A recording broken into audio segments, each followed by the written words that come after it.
नमस्कार दोस्तों, आपका स्वागत है हमारे YouTube चैनल में। हम आपको ये NCERT बुक से क्लास 11th का मैथमेटिक्स करा रहे हैं। इसका लेसन नंबर 1 कंप्लीट हो गया, 3 भी कंप्लीट हो गया है। ये लेसन नंबर 2 है, इसका भी हमने रिलेशन कंप्लीट करा दिया है। ये लेसन नंबर 2 का नाम है रिलेशन एंड फंक्शन। तो हम अब इसमें फंक्शन स्टार्ट करा रहे हैं। आप इसे अच्छा क्लियर करने के लिए रिलेशन वाली आप वीडियो देख सकते हैं। इसकी पहले 2-3 वीडियो आ चुकी हैं, उन्हें आप पहले देख लें। तो अब ये फंक्शन क्या होता है? ये फंक्शन होता है एक रिलेशन ही है, लेकिन इसमें थोड़ा कंडीशन है कि जैसे कोई सेट है, यदि समुच्चय ए है तो ए का प्रत्येक अवयव का समुच्चय बी के केवल एक और केवल एक अवयव से संबंध होता है। और उसमें संबंध में क्या होता था? सभी से ही हो सकता था। जैसे कि मैं अलग से समझा देता हूँ। भाई आपका ये है, मान लीजिए ABC, अब यहाँ 1 2 3। तो रिलेशन में क्या होता है कि ए का संबंध 1 से 2 से 3 से किसी से भी हो सकता है। लेकिन यहाँ फलन कब होगा? ये फंक्शन कब होगा? फंक्शन में एक कंडीशन ये रहेगी कि अगर ए का संबंध अगर 1 से हो गया है तो अब और किसी से नहीं होगा। इसे कहते हैं। हाँ, बी का कहीं ये 1 से हो सकता है, सी का भी 1 से हो सकता है, लेकिन आपका ये जो अगर ए का 1 से हो चुका है तो अब ए का कहीं और दूसरी जगह रिलेशन नहीं होगा, यहाँ पर हो सकता है। तो ये आपका है संबंध और ये आपका हुआ फंक्शन। तो फंक्शन और इसमें ये अंतर है। दूसरी बात ये है कि ये जो सेट ए होता है और ये बी, इसमें रिलेशन में इधर ऐसा एलिमेंट अकेला हो सकता है जिसका कोई रिलेशन नहीं हुआ है, लेकिन फंक्शन में इधर कोई ऐसा एलिमेंट नहीं होगा जिसका कि इधर रिलेशन ना बना हो। इधर वाले एलिमेंट्स को इधर वाले एलिमेंट्स की क्या बोलते हैं? इमेज बोलते हैं। तो यानी कि इधर सभी की इमेज होगी जरूर। संबंध में क्या होता था? इनकी जरूरी नहीं है कहीं इमेज हो, यानी कि इससे ये बी और सी ऐसे हैं कि इनका किसी से रिलेशन नहीं बन पाया है। फंक्शन कब होगा? जब सभी का रिलेशन बनेगा तो इसे फंक्शन बोलते हैं। मैं समझता हूँ समझ में आ गया होगा। अब आगे बढ़ते हैं। देखिए, ऐसे संबंध को क्या बोलते हैं? फलन कहते हैं, एफ। अब एफ से हम डिनोट करते हैं, वैसे एच से, जी से, किसी भी से भी कर सकते हैं। बी के अवयव को ए के अवयव का प्रतिबिंब कहते हैं। यानी कि सेट बी के जो एलिमेंट हैं उनको क्या कहते हैं? सेट ए के एलिमेंट का इमेज यानी कि प्रतिबिंब कहते हैं। इसे कैसे लिखते हैं?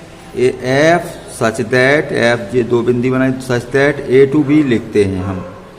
जैसे यहाँ पर डायग्राम बनाया, ए का इमेज कहाँ? 1, यानी कि ए का रिलेशन कहाँ हुआ है? 1 पर। तो एफ ए 1 लिख सकते हैं हम। एफ बी कितना है? 1, क्योंकि बी का भी 1 पर है। एफ सी कितना है? 2, सी का 2 पर है। तो ये आपका फलन हो गया है। और ए का इमेज कहाँ पर है? 1 पर। और बी की इमेज कहाँ पर है? 1 पर। और सी की इमेज है 2 पर। अब हम यहाँ पर देखते हैं, ये नोट हमने लिखा। देखिए, ये रिलेशन कब फलन नहीं होते हैं? जैसे ए की 1 पर और ए का 2 पर। अभी हमने बताया कि एक एलिमेंट के 2 इमेज नहीं बन सकते, तो ये आपका फंक्शन नहीं है। अब ये ऐसा हो, या तो ए का 1 पर है, बी का 1 पर है, बी का 2 पर है, ये तो सही है बिल्कुल, एक एलिमेंट की एक इमेज है। लेकिन इधर जो है सेट ए में आपका एक एलिमेंट ऐसा रह गया जिसका कोई रिलेशन नहीं बन पाया, इसलिए ये भी आपका फलन नहीं है। तो 2 कंडीशन है फलन ना होने की। एक तो ये जो डोमेन है इसका एक एलिमेंट की 2 इमेज नहीं होनी चाहिए। दूसरा, डोमेन में कोई भी ऐसा एलिमेंट नहीं होना चाहिए जिसकी कोई इमेज ना हो। तो ये दोनों कंडीशन में फलन नहीं होंगे। हाँ, संबंध हमेशा रहेंगे, लेकिन ये दोनों क्या हैं? संबंध हैं। एफ ए टू बी का डोमेन, कोडोमेन, रेंज क्या होता है? मान लीजिए ये सेट ए है और एक सेट बी है, इसके एलिमेंट का इधर रिलेशन हुआ है, तो सेट ए को बोलते हैं यहाँ पर डोमेन। पूरा सेट ए क्या है? डोमेन। और पूरा सेट बी क्या है? कोडोमेन। लेकिन रेंज क्या होती है? रेंज वो होती है सेट बी के वो वाले एलिमेंट का सेट, वो ऐसे एलिमेंट का सेट जो इमेज बने हों। जैसे 1 इमेज बना है, 2 बना है और 3 भी इमेज बना है, तो 1 2 3 ये आएंगे आपके रेंज में। 4 नहीं आएगा क्योंकि ये इमेज नहीं बना है। तो आप समझ गए होंगे सेट बी में से ही कोडोमेन तो पूरा सेट हो जाता है, और आपका जो रेंज होती है लेते हम सेट बी में ही हैं, लेकिन वो वाले एलिमेंट लेते हैं जो इमेज बनते हैं। चलिए आगे बढ़ते हैं। अब हम आते हैं, ये फलन कई टाइप के हो सकते हैं, जैसे तत्समक फलन F X equals to X है या Y equals to F X equals to X है। देखो एफ एक्स को वाई बोलते हैं, तो वाई या एफ एक्स एक ही बात है, लिख लेते हैं हम एफ एक्स या वाई लिख लें। तो एफ एक्स इक्वस टू सीधा एक्स है, तो ऐसे फलन को हम क्या बोलते हैं, तत्समक फलन कहते हैं। और इसका अगर आलेख खींचा जाए, ग्राफ खींचा जाए, जो आप 9th में भी खींचते थे, तो सरल रेखा प्राप्त होगी। वो कैसे प्राप्त होगी मैं इधर बता देता हूँ। जैसे कि आपके पास एफ एक्स है, ये है एक्स है, तो एफ एक्स आपका एक्स है, तो मुझे ग्राफ खींचने के लिए दो पॉइंट तो कम से कम चाहिए। चलिए मैंने F1 कैलकुलेट किया तो 1 आ जाएगा, और F2 कैलकुलेट करेंगे तो 2 आ जाएगा, क्योंकि यहाँ पर ही रखोगे, जो यहाँ है x की वैल्यू वही तो आएगी। तो F1 equals to 1, F2 equals to 2। कहने का मीनिंग ये हुआ, कोऑर्डिनेट ऐसे बने ना कि 1,1। इससे क्या बना, x2 था, तो जैसे y बोलते हैं फंक्शन को, अभी हमने बताया, तो y की वैल्यू कितनी हो गई 2, और यहाँ पर y की वैल्यू कितनी हो गई 1, तो 2,2। तो ऐसा अगर यहाँ पॉइंट बनाएंगे आप, देखो 1,1, तो x1 और y1 ये आ गया पॉइंट आपका, x2 y2। तो इस तरीके से ये क्या आएगी, सरल रेखा आ जाती है। तो तत्समक फलन की जो ग्राफ होगा वो सरल रेखा होगी। एक होता है अचर फलन, मैंने कांस्टेंट, जैसे y या एफ एक्स इक्वल टू सी हो, तो इसे क्या बोलेंगे आप, अचर, यानी कांस्टेंट फंक्शन, क्योंकि सी का मतलब है ये फिक्स है, आपका कांस्टेंट है। इसका आलेख एक्स अक्ष से समांतर रेखा होगी। क्यों होगी भाई, एफ एक्स इक्वल टू सी है, आपने 1 रखा तो F1 इक्वल टू सी ही रहेगा। क्यों, इधर तो x है नहीं जो हम 1 रखें। F2 निकालोगे वो भी c रहेगा, फिक्स हो गया। तो यहाँ पर आइए ग्राफ, यानी कि 1 x इक्वल टू 1 पर क्या आएगा y c, x equal to 2 पर भी y आएगा c, 3 पर भी आएगा c, तो -1 पर भी c, यानी कि तो ये इसलिए ये रेखा होगा, ये क्या होता है x अक्ष, तो x अक्ष से समांतर रेखा हो जाती है। इस फलन का डोमेन तो कोई भी रियल नंबर होगा, क्योंकि हमने 1 2 3 कुछ भी रख रहे हैं, डोमेन आपका फिक्स है। हाँ, रेंज आपकी केवल अकेला एलिमेंट ही आएगा। क्यों भाई, 1 की भी इमेज C पर, 2 की भी इमेज C पर, तो ये आपका फिक्स है। तो आपका ये जो रेंज होगी कांस्टेंट फंक्शन की, वो जो कांस्टेंट होगा वही होगा बस। अब परिमेय फलन इन रेशनल फंक्शन, ये क्या होते हैं, ऐसे होते हैं, अंश बटे हर वाले फलन को क्या बोलते हैं हम, परिमेय फलन कहते हैं। लेकिन जो हर होता है, यानी कि डिनोमिनेटर होता है, वो कभी 0 नहीं होना चाहिए। जैसे आपने ये लिखा है x अपॉन, मान लीजिए x प्लस 1 है, तो ये 0 नहीं हो सकता।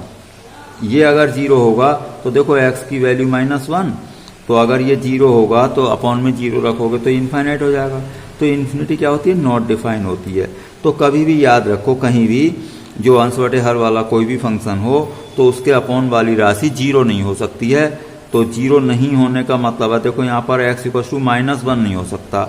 जैसे ये है x अपॉन, तो यहाँ पर x की वैल्यू 1 नहीं हो सकती, क्योंकि 1 रखते ही क्या हो जाएगा आपका, ये अनंत हो जाएगा, क्योंकि x बटे 0 हो जाएगा। तो आपकी x की वैल्यू यहाँ पर कभी भी 1 नहीं हो सकती। अब आगे बढ़ते हैं, जैसे कि आपका है मापांक फलन। मापांक मतलब जानते हैं आप, मॉडुलस लगा होता है, तो इसे क्या कहते हैं, मापांक फलन कहते हैं। तो R2R का मतलब रियल नंबर से रियल नंबर पर है, मापांक फलन होता है ये, F x equal to modulus X. अब इसको 2 कंडीशन में लिख सकते हैं आप, जैसे एफ एक्स की वैल्यू या तो x होगी कब, x ग्रेटर इक्वल 0 हो। भाई x 0 से बड़ा का मतलब धनात्मक, पॉजिटिव, तो ये होगा x पॉजिटिव। और अगर x लेस है 0 यानी कि निगेटिव होगा तब। तो ये एफ एक्स को, इन मॉडुलस को ऐसे चेंज कर सकते हैं। अब इसका डोमेन क्या होगा, भाई डोमेन तो कोई भी रियल नंबर रख सकते हैं आप। डोमेन में होता क्या है, ऐसी x की वैल्यूज होती हैं जिस पर फंक्शन नॉट डिफाइंड ना बने। जैसे मैं एक बार यहाँ पर क्लियर कर देता हूँ, F x equal to X plus 1 है। अब देखिए यहाँ पर x1 रखो तो 1 और 1 2 आ जाएगा, 3 रखो 4 आ जाएगा, कुछ भी रखते रहो कोई ना कोई रियल नंबर आएगा। इसलिए इसका डोमेन क्या है, रियल नंबर है कोई भी। रेंज कैसे कैलकुलेट करते हैं एक बात समझ लें भाई। एफ एक्स को वाई बोलते हैं मैंने बताया, तो Y equals to F X और एफ एक्स है एक्स प्लस वन, तो Y equals to X plus one, तो एक्स की वैल्यू कैलकुलेट करो, तो यह क्या आया वाई माइनस वन। जैसे यहाँ पर एक्स की वैल्यू कुछ भी रख रहे थे तो कोई फर्क नहीं पड़ रहा था, नॉट डिफाइंड नहीं बन रहा था। मतलब नॉट डिफाइंड टर्म कब बन जाती है, अपॉन में जीरो बनते ही बन जाती है कम से कम, तो अपॉन में जीरो होगा तो ये नॉट डिफाइंड टर्म हो जाएगी। या फिर स्क्वायर रूट के अंदर कोई माइनस आ जाता है तो फिर ये नॉट डिफाइंड टर्म हो जाती है। यहाँ पर ऐसी कोई कंडीशन नहीं है, वाई की वैल्यू कुछ भी हो सकती है। तो रेंज किसे कहते हैं, फंक्शन की वैल्यू मतलब वाई की वैल्यू का सेट, और डोमेन किसे कहते हैं, एक्स की वैल्यूज का सेट। मतलब जो एक्स की वैल्यू का सेट बनेगा वो क्या होगा, डोमेन होगा, और फंक्शन की वैल्यूज का सेट या वाई की वैल्यूज का सेट जो बनेगा वो रेंज होगी। तो यहाँ पर कोई भी रियल नंबर रख सकते हैं, तो इसकी रेंज हो गई आर यानी रियल नंबर का सेट, और डोमेन भी हो गया है क्या, रियल नंबर का सेट। अब आगे आते हैं, जैसे F X equals to one upon X लिया है मैंने, तो यहाँ पर क्या लिखेंगे आप भाई, अगर जीरो रख दें हम, मान लीजिए एक्स की वैल्यू क्या रख दें जीरो, तो वन अपॉन जीरो अनंत हो गया, तो ये तो अपरिभाषित हो गया यानी कि नॉट डिफाइंड। तो इसका मतलब यहाँ पर जीरो के अलावा तो कुछ भी रख दें आप, वही वन अपॉन वन कुछ ना कुछ आएगा, वन अपॉन हाफ कुछ ना कुछ आएगा। तो डोमेन में केवल वन नहीं हो, वो जीरो नहीं हो सकता। तो ये इस तरीके से आपका जीरो काट दिया है हमने, यानी कि ये सेट के अंदर लिखा है मजली ब्रैकेट करली ब्रैकेट, तो आपका डोमेन क्या हुआ, एक्स माइनस जीरो, क्योंकि जीरो इसे नॉट डिफाइंड बना रहा है। अब रेंज कैसे कैलकुलेट करते हैं, इसे वाई के इक्वल रख लो। अब एक्स इधर ले जाओगे वाई इधर आएगा। अब देखो वही कंडीशन वाई में हो गई, अब यहाँ वाई जीरो नहीं हो सकता। और रेंज कैसे कहते हैं, वाई की वैल्यू, तो रेंज कुछ भी हो सकता है रियल नंबर, लेकिन जीरो नहीं हो सकता। इस तरीके से कैलकुलेट करते हैं। अब जैसे ये है F X equals to square root X minus one, तो इसे क्या बनाओगे भाई, इसको बनाओगे स्क्वायर रूट के अंदर हमने बताया कि निगेटिव नहीं होना चाहिए, तो जीरो या जीरो से बड़ा होना चाहिए। तो स्क्वायर रूट के अंदर जो भी फंक्शन हो आप क्या रख दें, ग्रेटर इक्वल जीरो रख दें। अब देखिए वन इधर को ले जाएंगे तो एक्स ग्रेटर इक्वल क्या हो जाएगा, वन। तो आपका जो डोमेन होगा वन ग्रेटर इक्वल है ना, तो वन से इक्वल या बड़ा, तो ये ब्रैकेट लगती है, आपको पता है, इंटरवल्स पढ़ें आप, पहला इसकी वीडियो देख लें। तो x बिलोंग्स टू क्या हो गया, वन से लेकर के इन्फिनिटी। क्यों, कोई चीज़ वन से बड़ी है तो कहाँ तक जाएगी, इन्फिनिटी तक। तो आपका ये डोमेन हो गया है वन से इन्फिनिटी। अब रेंज कैसे निकालते हैं भाई, रेंज के लिए तो अब देखो ये स्क्वायर रूट के अंदर कुछ भी रखेंगे आप, जीरो रखेंगे तो जीरो आएगा, जीरो से बड़ा रखेंगे तो जीरो से बड़ा आएगा। तो y की वैल्यू क्या हो गई, ग्रेटर इक्वल जीरो हो गई। तो आपकी रेंज हो गई जीरो से लेकर अनंत तक। तो आपकी रेंज इस तरीके से हो जाती है। तो इस तरीके से हम डोमेन और रेंज निकालते हैं। तो चलिए आगे पढ़ लेते हैं। पहले मापांक फलन हो गया, इसका ग्राफ कैसे बनेगा मैं बताता हूँ भाई। अभी हमने बताया f x equal to modulus x है, दो केस होंगे, एक तो एक्स ग्रेटर इक्वल जीरो तो f x equal to x होगा, और एक बार f x equal to minus x होगा जब एक्स लेस जीरो। तो कहने का मतलब एफ एक्स को मैं वाई लिखूँ तो Y equal to F X होगा या तो, या माइनस एक्स होगा, यानी वाई इक्वल टू एक्स होगा या Y equal to minus X. अब यहाँ पर रखिए, पहले वाले में कंडीशन में रखते हैं, एक्स की वैल्यू आप वन रखेंगे तो वाई की वैल्यू क्या आएगी, वन। एक्स की वैल्यू टू रखेंगे तो वाई की वैल्यू भी क्या आएगी, टू। इस तरीके से ये ग्राफ ऐसे हो जाएगा। एक्स की वैल्यू जीरो रखेंगे तो वाई जीरो आएगा। अब इसमें रखिए एक्स की वैल्यू वन रखी आपने, है नहीं, तो अब माइनस वन रखी, माइनस वाले रख लें अब आप। तो एक्स की वैल्यू माइनस वन रखोगे, माइनस पहले से ही है तो क्या आएगा, प्लस वन। तो एक्स की वैल्यू माइनस वन रखेंगे तो वाई कितना आएगा, प्लस वन। एक्स की वैल्यू माइनस टू रखोगे यहाँ पर तो माइनस माइनस प्लस तो प्लस टू। तो इस तरीके से इसका ग्राफ इधर को जाएगा, जीरो पर तो जीरो ही रहेगा, यहाँ जीरो रख लें तो इसका मॉडुलस फंक्शन का ये ग्राफ हो चुका है इस तरीके से। अब हम आते हैं, अब हाँ डोमेन क्या होगा। देखो यहाँ पर कोई भी रियल नंबर रखने में हमें कोई प्रॉब्लम नहीं हो रही है भाई। प्रॉब्लम कब होती है, मैंने बताया कि नॉट डिफाइंड टर्म बन जाए। अब नॉट डिफाइंड टर्म क्या मतलब भाई, इन्फिनिटी बन जाए या स्क्वायर रूट के अंदर कोई नेगेटिव नंबर बन जाए। अब इन्फिनिटी कब बनता है, जब अपॉन का जो वैल्यू जीरो नहीं बननी चाहिए। और अपॉन में 0 हो जाएगा तो इन्फिनिटी हो जाएगा। तो इसमें यहाँ पर ऐसी कोई हमें प्रॉब्लम नहीं है। 0 रखोगे तो 0 आ जाएगा, 1 रखोगे 1 आ जाएगा, तो इसका कोई भी रियल नंबर डोमेन हो जाएगा। तो डोमेन आपका हो गया ऑल रियल नंबर, बस इतना ही लिखना होता है। रेंज क्या होगा? रेंज यहाँ पर देखेंगे, देखो मॉडुलस जो भी होता है, मॉडुलस के बाहर वैल्यू सब पॉजिटिव ही बनती है। तो पहली बात तो रेंज होगी real number positive, R plus लिखते हैं तो पॉजिटिव रियल नंबर, लेकिन 0 रखोगे तो 0 तो आएगा ही। तो आपकी रेंज होगी all positive real number and एक 0 एलिमेंट अलग से लिख दिया है, तो ये आपकी रेंज हो गई है। तो डोमेन आप समझ गए, x की ऐसी वैल्यूज का सेट जिस पर फंक्शन नॉट डिफाइन नहीं है, तो वो क्या होता है? डोमेन होता है। और फंक्शन की वैल्यूज का जो सेट होता है वो होता है रेंज। अब फंक्शन की वैल्यूज कौन सी? जो x की वैल्यू रखकर आई थी, तो x की रियल वैल्यू पर फंक्शन की वैल्यूज का सेट आपका क्या होता है? रेंज होता है। तो चलिए आगे, एक फंक्शन का नाम है सिग्नम फंक्शन। तो ये सिग्नम फंक्शन क्या है भाई? ऐसा होता है डिजाइन इसका, मॉडुलस x अपॉन x और x नॉट इक्वल टू 0 और 0 होता है जब x इक्वल टू 0। ये आपका सिग्नम फंक्शन है, चिन्ह फलन। तो सिग्नम फंक्शन है, तो उस कंडीशन को मैं लगाता हूँ, मॉडुलस एक बार मैं पॉजिटिव रखूँ, एक बार निगेटिव रखूँ। तो मैंने एक बार पॉजिटिव रख लिया x, तो मॉडुलस x क्या आएगा? पॉजिटिव ए, और ये 0 पर तो खुद दे ही रखा है। अब मैं रख लूँ x निगेटिव यानी कि लेस 0, तो ये आएगा आपका माइनस x। तो इन्हें कैंसिल कर दें, इससे कैंसिल करके आएगा 1 और इसे कैंसिल करके आएगा क्या? आपका -1। तो सिग्नम फंक्शन ऐसा भी लिख सकते हैं डायरेक्ट। तो इससे एक बात क्लियर हो गई कि x की पॉजिटिव वैल्यू के सभी पॉजिटिव वैल्यू के लिए 1 ही रहेगा, तो और x की सभी निगेटिव वैल्यू के लिए ये रहेगा, और 0 यहाँ आ गई।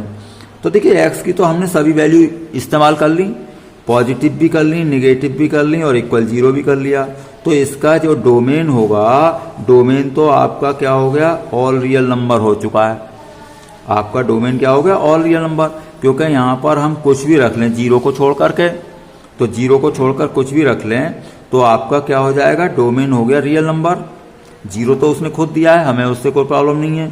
तो हमारे पास डोमेन क्या हो चुका है? आपका ऑल रियल नंबर, यानी कि रियल नंबर का सेट। रेंज क्या हुई है? x की वैल्यू पॉजिटिव कुछ भी रखें, 1 2 3 4 1 ही रहेगा फंक्शन की वैल्यू। तो एक तो वैल्यू आ गई आपकी 1। x 0 पर क्या है? एलिमेंट 0 है। निगेटिव वैल्यू रखें x की, ऑल निगेटिव नंबर, तो ये रहेगा -1। तो आपका रेंज केवल ये 3 एलिमेंट का सेट हुआ, -1, 0, 1। और अगर इसका ग्राफ देखें तो जैसा कि इससे हो रहा है क्लियर कि x की वैल्यू 1 रखो, 2 रखो, 3 रखो, 4 रखो, कुछ भी रखो, y कितना रहेगा? 1 ही रहेगा। x की वैल्यू निगेटिव -1 रखो, -2 रखो, और y की वैल्यू हमेशा -1 रहेगी। तो ये रेखा ऐसे चली जाएगी और एक रेखा ऐसे चली जाएगी। तो ये इसका ग्राफ है। ग्राफ भी सीखना जरूरी है, साथ साथ इंटर में इसका उपयोग होगा। अब आते हैं, एक फंक्शन है महत्तम पूर्णांक फलन। ये क्या होता है? कुछ इस तरीके से लिखा होता है। कैसे? f(x) इक्वल्स टू, इस ब्रैकेट को बोलते हैं ग्रेटेस्ट इंटीजर x। तो ये इसका नाम है इंग्लिश में ग्रेटेस्ट इंटीजर फंक्शन। तो ऐसी ब्रैकेट लगा दी तो इसे, और इसमें x बंद है, तो इसे क्या बोलते हैं? ग्रेटेस्ट इंटीजर फंक्शन या महत्तम पूर्णांक फलन। वो कह देगा वैसे क्वेश्चन में, और x तो कोई रियल नंबर है ही। अब इसका मैं मीनिंग समझा देता हूँ। जैसे 2.34 है कोई संख्या, इसके 2 भाग होंगे, 2 प्लस 0.34, ऐसे तो लिखेंगे आप। इनका दोनों का योग ये होगा। तो ये देखो, ये जो है 2, ये क्या है? पूरा अंक यानी पूर्णांक, इसे ही बोलते हैं इंटीजर। तो 2.34 में इंटीजर कितना है? 2 है। तो अगर मैं इसे ब्रैकेट में बंद करूं तो इस ब्रैकेट का मतलब है कि ये इंटीजर आना है इसके बाहर। तो इसके बाहर क्या आना है? 2 आएगा, क्योंकि इसमें इंटीजर 2 है। 1 पॉइंट देखो तो 1 होगा इंटीजर, 2 0 पॉइंट में देखोगे तो 0 इंटीजर। इस तरीके से होता है। हाँ, माइनस वालों में आप ध्यान रखेंगे, माइनस वालों में क्या है? जो दिखता है उससे एक ज़्यादा लिखेंगे। जैसे -1 है तो हम -2 लिखेंगे, 0 है इससे एक आगे बढ़ाइए तो 1 और -1, तो 0 से -1 होगा। अब ऐसा कोई हो सकता है हमें यूज करना पड़ेगा 2 + h, h टेंड्स टू 0, इसका मतलब h बड़ी छोटी राशि है, h कोई बहुत छोटा नंबर है, जैसे फॉर एग्जाम्पल 0.001 या और भी लगा लें 0001। तो अगर 2 में ऐसी बहुत छोटी कोई राशि जोड़ोगे 0.001 तो क्या आएगा 2.001, इसमें इंटीजर क्या रहा 2, यानी कि वही रहा जो दिखता था। तो 2 + h का इंटीजर क्या होगा 2, हाँ 2 - h का देखो 1 हुआ है, यानी इससे एक कम। क्यों, यही राशि मान लीजिए मैं h वाली वैल्यू यहाँ माइनस कर दूं तो 2 में से इसे माइनस करोगे तो 1.99 आएगा। अब इसमें इंटीजर कितना दिख रहा है आपको 1, तो आप ध्यान रखें 2 - h का इंटीजर होगा 1 का मतलब 2 - 1 जो दिख रहा है उससे एक कम, और 2 + h का वही होगा जो दिखता है। तो ये है आपका महत्तम पूर्णांक फलन या ग्रेटेस्ट इंटीजर फंक्शन। डोमेन और ये मैंने अभी निकालना आपको सिखाए थे। तो ये आपका इस तरीके से, अब हम इसमें अगली वीडियो में आपको एक्सरसाइज सॉल्व करके दिखाएंगे। ये आप अच्छी तरीके से डेफिनेशंस और ये ग्राफ और ये डोमेन कर लें, आप हमारे साथ चैनल में बने रहें तो आपका सिलेबस अपने आप होता रहेगा। और अगर आपने सब्सक्राइब नहीं किया है चैनल तो कृपया सब्सक्राइब कर लें।